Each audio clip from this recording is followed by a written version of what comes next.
You're listening to the Options Insider Radio Network, the home of the Options Podcast. For more quality options programs, visit theoptionsinsider.com or search for Options Insider Radio Network in your podcast provider of choice. Listeners can also access all of our programming through our mobile app available in the iTunes and Google Play stores. Select programs are also available via live stream at mixlr.com/options-insider. That's mixlr.com/options-insider. Don't forget to follow along with your favorite programs and submit your own questions for the hosts at twitter.com/options, stocktwits.com/options, facebook.com/theoptionsinsider, or via questions at theoptionsinsider.com.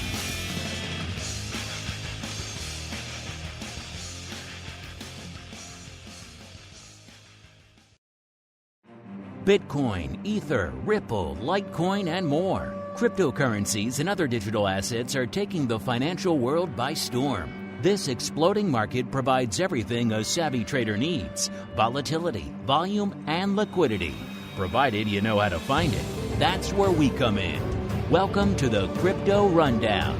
Each week, we'll break down the latest trading activity, trends, and developments on everything from coins to tokens, futures, and even OTC options. If it's moving the crypto markets, then you'll find it on the Crypto Rundown. This program is brought to you by Genesis Volatility, also known as GVOL, home of institutional-grade crypto options analytics. Whether you're trading CeFi options or DeFi options, cryptocurrencies move. Use GVOL Analytics to analyze implied volatility, model realized volatility, structure positions, and unlock alpha. For more information, visit gvol.io. That's GVOL.io. Now it's time to dive into the exploding world of cryptocurrencies and digital assets. It's time for the Crypto Rundown.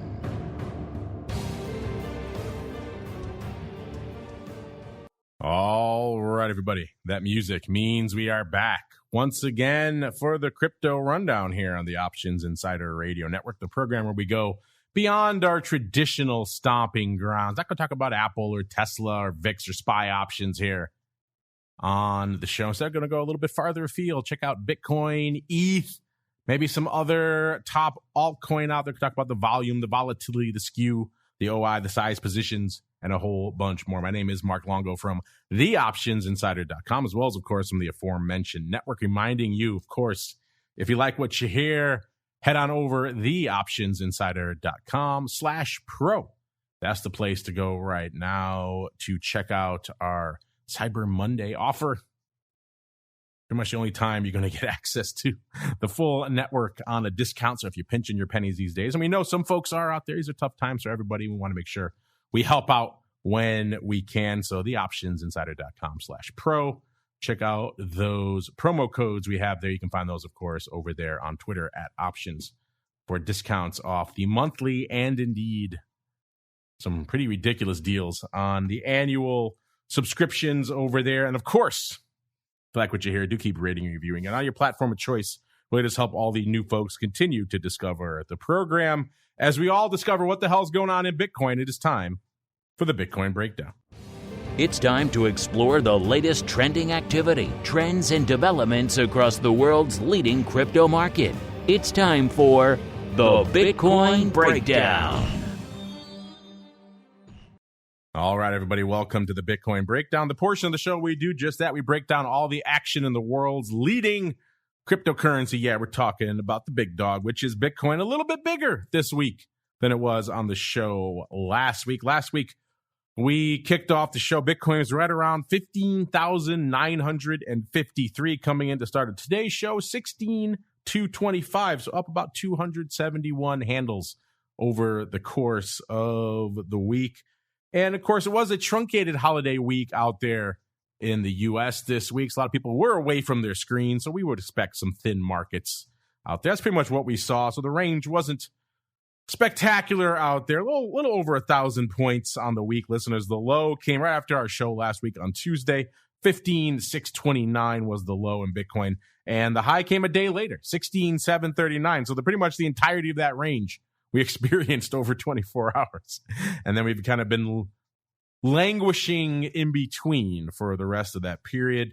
And if we're languishing out there, you know what's going to happen to vol listeners. It's going to come in. That's pretty much what we saw on our last show, almost to 73, about 72, 75 coming into the start of this show.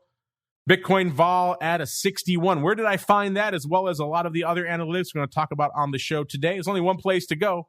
Genesis Volatility, also known as GVOL, GVOL.io, GVOL.io, the place to go to kick the tires and light the fires for all these analytics and a whole bunch more now that they are part of Amber Data. They're looking to really ramp up the offerings they have in store for you folks. Check it out if you're intrigued by these markets at all. And you're listening to a show like this, so I have to believe that you are. Then check it out. GVOL.io is the place to go. If you went there, you could see that average at the money volatility. You can also see what's going on from a SKEW perspective. Last show, things were still looking pretty dire, pretty firmly negative, about a negative 10.6.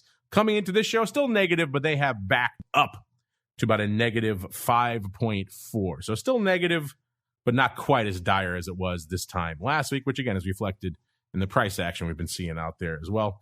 OI-wise, worth remembering, we have November pretty much rolling off the board as we speak, listeners. That is taking a lot of OI with it, and that is reflected in what's left over there on Deribit right now. There's 163,000 calls open on Deribit right now. It's down about 18,000 contracts from this time last week. The puts are at about 87,000 contracts, down about 13,000 from this time last week. And in terms of the size positions, whenever we have a month rolling off the board, it tends to shake up the OI a little bit. So let's see what's going on from a size positions perspective. Number 5 out there in Bitcoin, it is the 19,000 strike. That's got 10,300 contracts open. That's down about 2,800. So barely over 10,000 to stay in the top 5 right now, listeners. So intriguing. OI continuing to erode a little bit. Number 4, we have the 40,000 strike. So still looking pretty far out of the money there for number 4. 11,500 contracts open there. That is a newcomer to the top 5. Number 3, we have the 20,000 strike. So 11,600 contracts open there. And that is down about 4,200 contracts. That was formerly our number 1 position. Number 2, we have the 15,000 strike that has 12,800 contracts open. That's down about 1,500. And number 1, we have the 30,000 strike with 13,000 contracts open, down about 200 from this time last week. It's not a huge evolution there. In terms of Bitcoin options volume, also not really a huge evolution on that front as well. As I mentioned, it was a truncated holiday week for a lot of the major markets. So we expect light volume across the board, and that follows over to crypto as well. The busiest day we saw last week was the 17th, so Thursday, with about 36,000 contracts changing hands on Deribit. For comparison, the week before, the 58,000. The week before that, we saw 113,000. That was in the midst of the madness of FTX. That's also one of the busiest, if not the busiest days we've seen since we've been running this show. So take that with a bit of a grain of salt, but still 36,000, comparatively light. But again, it was a holiday week out there. Let's get on out to the CME crypto front and see what's going on. You can also find these reports for yourselves. Because we like you, head on over to cmegroup.com/TWIFO, TWIFO. That is the name of the show we do with CME every week, called This Week in Futures Options. That airs on Thursdays, 1:30 p.m. Central, 2:30 p.m. Eastern, if you're interested in checking it out. Of course, on demand, wherever you get this fine program, you can find TWIFO. If you go into that report that we provide for you for free there, listeners, then head on into the asset class drop-down, go down one slot to cryptocurrency, and you will see both Bitcoin and ETH, the big and the micro-size contracts up there. And you know what? It's starting off to be an active week out there in the big Bitcoin options. Again, these are contracts used to do about 20 contracts a week. 276 on the tape already today. So that's a heck of a lot of action, including 157 of the 19,000 calls in December going up today with nothing else, just straight up. There was no vertical, nothing else, just 157 of those. Also, the 12,000, 13,000 put vertical went up 25 times today, also in December. So you're talking over 200 contracts just in those 2 trades alone. So that used to be more than a week's worth of paper. Interesting. And in terms of last week, how much went up out there? Again, kind of a quiet holiday week. and nearly 1,000 contracts. That's actually a lot for last week and a lot in general for this product. So starting to see a little bit more action out here on the big Bitcoin options, including the 15,500, 18,000 put vertical in December went up 175 times on Monday, all that opening. So clearly a lot of new positioning there, 350 contracts total. That's a good chunk of what went up last week. Also saw 100 of the 13,000 puts going up on Friday and 50 of the 17,000 puts going up on Friday as well. So lots of action on that front. Also worth noting, we saw on Friday 100 of the 20,000 calls and 50 of the 17,000 calls going up. Maybe you have a bit of a strangle because 50 of the calls and 50 of the puts traded on Friday of the 17,000s. Maybe a bit of a straddle. Intriguing stuff out there. So a fair amount of action. Let's get on out to the micro products. You can also see those for yourselves out there. Listeners, just pop into the indexes micro and scroll down to the micro Bitcoin. This is a product that had a little bit of difficulty catching on out there, listeners. And that remains the case again out there right now with not a lot of paper lighting it up on the tape today or indeed last week. Not a ton for us to really sink our teeth into out here. Interesting. I'm not sure what it is that keeps these products from attracting a lot of attention. I've heard some complaints about the margins. That certainly could be one of them. But either way, these more bite-sized contracts, for whatever reason, not attracting your attention. What is attracting your attention out there these days, listeners, is BITO. When we kicked off the show, BITO was at about a 990. That's actually up about 20 cents on the week. So BITO looking a little bit more active out there. Speaking of activity, it's ADV right now, 112,000 contracts. So this is still a very active product, even with the quiet holiday week behind us. And again, already 87,000 contracts on the tape today. If you're wondering what are the top positions out there in BITO options, let's find out here. Let's go top 5 out here in BITO options. Number 5, we have the D's 12 calls, 23, almost 24,000 of those. Number 4, 27, almost 28,000 of the December 11 puts. Number 3, 38, almost 39,000 of the D's 15 calls. And then number 2 and 1, a lot of love on the 10 put strike. And number 2, we have 49, almost 50,000 of the D's 10 puts expiring at the end of the year. And then we have the monthly BITO D's puts expiring on the 16th with 100,000 of those. I know a lot of you were in for a while, riding a lot of puts on the 10 strike. Obviously, we broke through it. We are still through that. Have you been out there trading BITO? Let's see what's going on out there today. Yeah, the big dog today, 12,192 of the Jan 10 puts. So once again, that 10 put strike, listeners, clearly holds a lot of fascination for you out there. Have you been trading around it? Have you been using it to hedge? Have you been selling puts on the 10 strike or maybe another strike out there? Hit us up. Let us know. I've been telling you guys over the last few weeks that I've been intrigued by the 1x2 put spreads out there. Don't have any on right now, but it's an intriguing time. Again, the puts skew a little bit less this week than it has been over the last couple of weeks, but still a lot of intriguing action to be found. Are you trading BITO? Are you trading the CME products? Are you trading the options over there on Deribit for a lot of our international users? There's something else afoot out there you're trading. Hit us up. Let us know. We want to hear from you as we keep on rolling into the altcoin universe. It's time to move beyond Bitcoin and find out what's moving the rest of the crypto marketplace. It's time to boldly venture into the altcoin universe. All right, everybody, welcome to the altcoin universe, the portion of the show we explore all the action outside of the big dog, which is Bitcoin, except for right now, when we're going to break down the top 10 from a market cap perspective out there, listeners. And we've been watching this erosion of the top 10 for a while now, names falling out of the top 10. Some names, notably Doge, climbing the ranks out there. Let's see what's going on out there this week. Let's kick things off. Number 10 right now with about 7.1 billion worth of market cap. It's Polygon. Interesting. Polygon, again, cost you a little over 7 billion to break into the top 10 this week. Number 9, our old friend Cardano, hanging out at about 10.5 billion worth of market cap. So that's quite a jump from about 7.1 to 10.5 for number 9. Number 8, everyone's favorite whipping post, or perhaps you love it. It's Doge, hanging out about 12.6 billion worth of market cap. Number 7 is XRP, 19.3 billion. Number 8, Binance USD, 22.3 billion. Number 5, it's USD coin, 43, almost 44 billion. Number 4, BNB, 46.8 billion. Number 3, it's Tether, 65.3 billion. Numero due, it's ETH, 143 million. And number 1, looking a little bit more robust this week, is our old friend Bitcoin, 311 billion worth of market cap.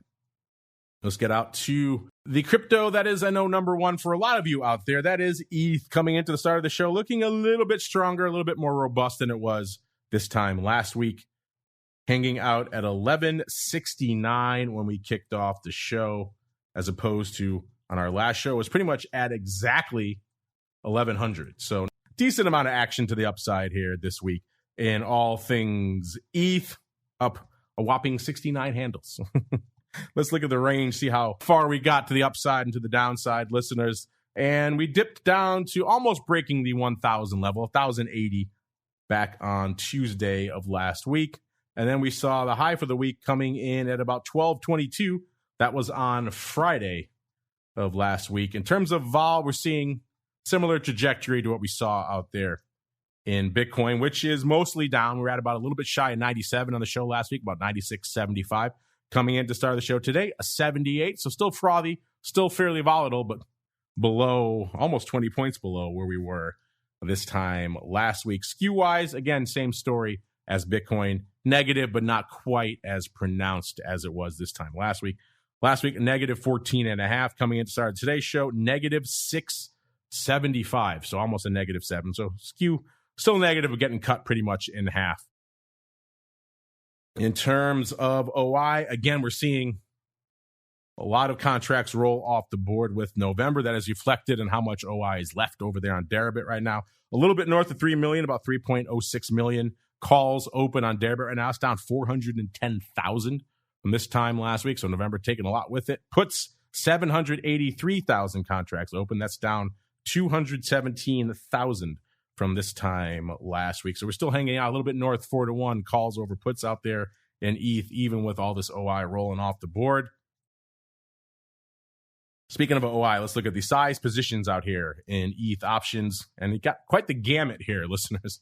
Number 5, we have the 2,500 strike. So in and of itself, a very optimistic strike. That is a newcomer to the top 5 with 141,000 contracts open there. Followed by number 4, the 1,600 strike. That's pretty much the closest we're getting at the money right now, listeners. That's got 177,000 contracts remaining. That's down 32,000 from this time last week. Number 3, we have the 3,500 strike. That's got 278,000 contracts open there. That's down about 7,000. Number 2 is the 4,000 strike. That has about 330,000 contracts open. That is pretty much literally unched on the week. It's been hanging out for a while at 330,000. It makes sense. How much reason do you have to unwind or put on new positions on the 4,000 strike right now? So hanging out at 330,000 contracts, just eked out ever so slightly by the number 1 spot yet again this week, the 3,000 strike, with 336,000 contracts open. That is down 58,000. That's down a fair amount, but also remember, a lot of that was opened in the December expiration time frame, so it'll be interesting to see this time next month when December rolls off the board, what happens to the 3,000 strike. I have a feeling a lot of that's going to go the way of the dodo, but we'll see. Maybe they will roll or readjust. Either way, though, a lot of D's 3,000 still open and 336,000 total contracts open on the 3,000 strike right now. In terms of activity last week, again, a quiet holiday week, so not a ton of paper on the tape. The busiest day we saw last week was Wednesday with about 590,000 contracts on the tape. It's actually more than the week before, which had 454,000 for the busiest day. Of course, you go back a couple of weeks to all the FTX fiasco. We saw north of 1.2 million contracts changing hands. And the week before that, 797,000. So last week, actually decently active for an otherwise quiet holiday week, but nothing to write home about out there. Let's see what's going on in the CME products out there.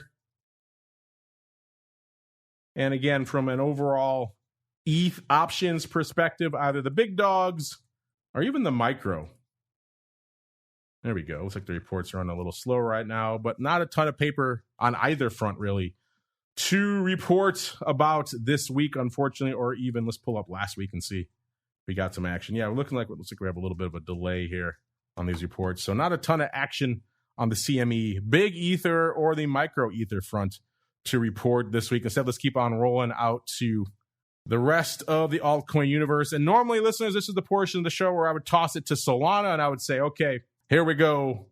Let's talk a little bit of Solana. Of course, this has been a name that we've added to the show recently, and it's been a big driver of a lot of attention, a lot of action. We've been talking about the OI, the activity, the size positions, but we also, over the last couple of weeks, have come to see some chinks in the Solana armor. Namely, it was very closely linked to everything going on there with FTX, and there still are a lot of lingering concerns about Solana. So as a result, we're going to dial back the Solana love right now on the show. We'll keep an eye on it. If it starts to regain some confidence of the crypto ecosystem out there, if the price starts to improve, that's obviously hit the activity as well. The price has rallied from 1188 last week to 1334 this week, so up about $1.46. So a nice little run out there. But in terms of action, we have seen the activity falling off a cliff, the top positions falling off a cliff.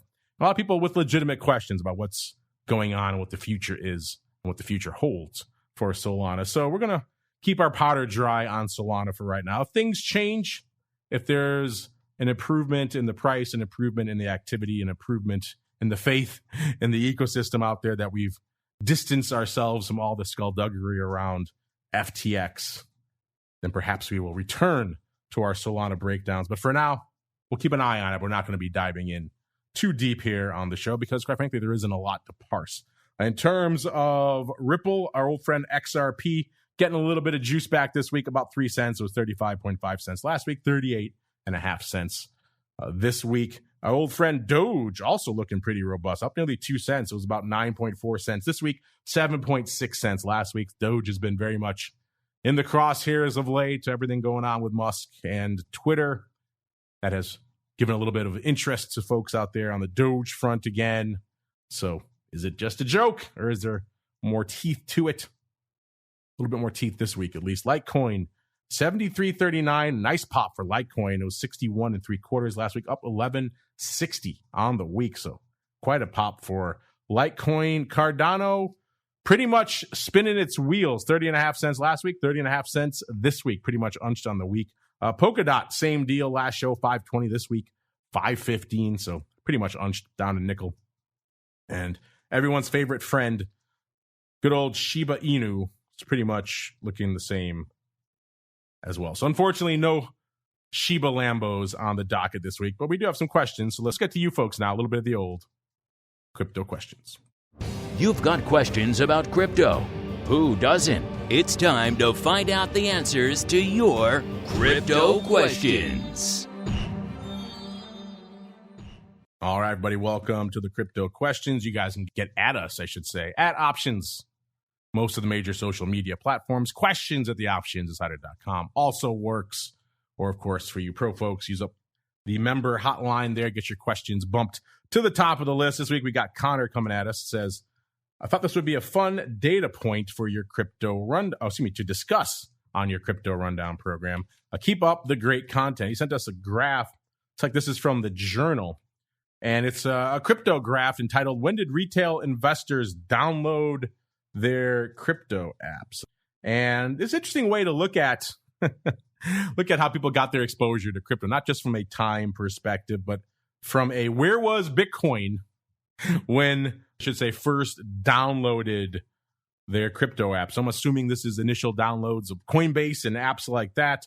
And it looks like, according to this, pretty much the lion's share of these new users have come in the post 20,000 periods. Obviously, they are down money right now. It looks like the largest chunk coming in, unfortunately for them, in the 55 to 60,000 range. Looks like there was a little bit north of 12.5, close to 13% of the users profiled on this graph came in that time frame.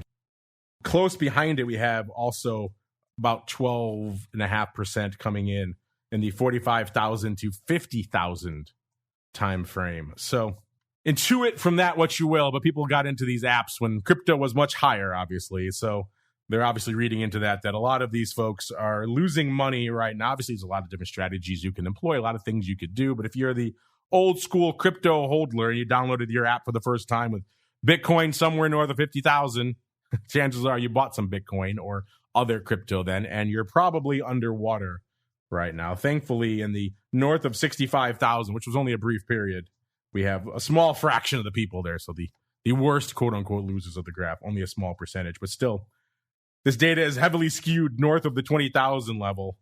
Although we did in the initial run-up between 5,000 and 10,000, looks like we had about a little north of 11% of the people there as well. So that's at least encouraging, people getting in around that level. Again, this is somewhat of a misleading data point because just because you downloaded the app for the first time doesn't mean you were diving into crypto then or anything else like that. It's just kind of a bit of an interesting relationship to infer here. And so check this out over there on the Wall Street Journal. This was part of their Daily Shot newsletter, I believe. So intriguing stuff there. Just an interesting data point. Thanks for sharing that, Connor. So unfortunately, if you're one of the many who first installed Coinbase or Kraken or whatever it is you use to trade crypto, and it was around those much higher levels, hopefully you're faring well and you've made some other trades to offset that. Maybe you pared down some of your exposure, waiting for these lower levels. Either way, hopefully you're not suffering too terribly because this graph could be a little bit dire if you look at it straight up. But intriguing stuff nonetheless. When did you first get into crypto? Where was Bitcoin approximately, listeners? We've had many guests and folks on the show who are very old school, got in back in the early Mt. Gox days, had to wire money from Western Union to go buy your Bitcoin for a few dollars or even fractions of a dollar back in the day, all the way up to the 60,000 level. Where were you on that spectrum, listeners? Hit us up. Let us know. We want to hear from you. All right, that's going to do it for this episode of the Crypto Rundown. Just the facts, ma'am, this week, listeners, in get the data, get on about your lives. If you want more action coming at you this week, listeners, we got you covered. We've got the advisors option coming on tomorrow. Matt and myself and special guests will break down all the action in the world of options from an advisor and asset manager perspective. Matt's also dabbled a lot in crypto over the years. I know he likes himself a little bit of Bitto now as well, so he's an interesting one to listen to on that front as well. So check out the advisors option tomorrow. It'll be hitting the network on demand sometime later this week. Wednesday, of course, we'll have our double dose of education, which is very important for a lot of listeners of this show. Options Bootcamp, Options Playbook Radio. Also for our pro listeners, a Q&A with the one and only flow master himself, Mr. Henry Schwartz from Trade Alert, breaking down all the action, all the flow, all the madness he's seen out there in the options market since the last time he's joined us. It will be a very interesting one. If you want a discount on that Q&A and every other one we've ever done, every other one we will do, theoptionsinsider.com/pro is the place to go right now to get access to that Cyber Monday discount. And then back with the rest of our shows, including Twifo This Week in Futures Options, another intriguing one for a lot of you on Thursday. We touch on crypto there, obviously, as well. Friday, volatility views, and for all you pro folks, options oddities. Then back again next Monday, another episode of the Crypto Rundown. Stay safe out there, everybody. This program is brought to you by Genesis Volatility, also known as GVOL, home of institutional-grade crypto options analytics. Whether you're trading CeFi options or DeFi options, cryptocurrencies move. Use GVOL Analytics to analyze implied volatility, model realized volatility, structure positions, and unlock alpha. For more information, visit gvol.io. That's GVOL.io.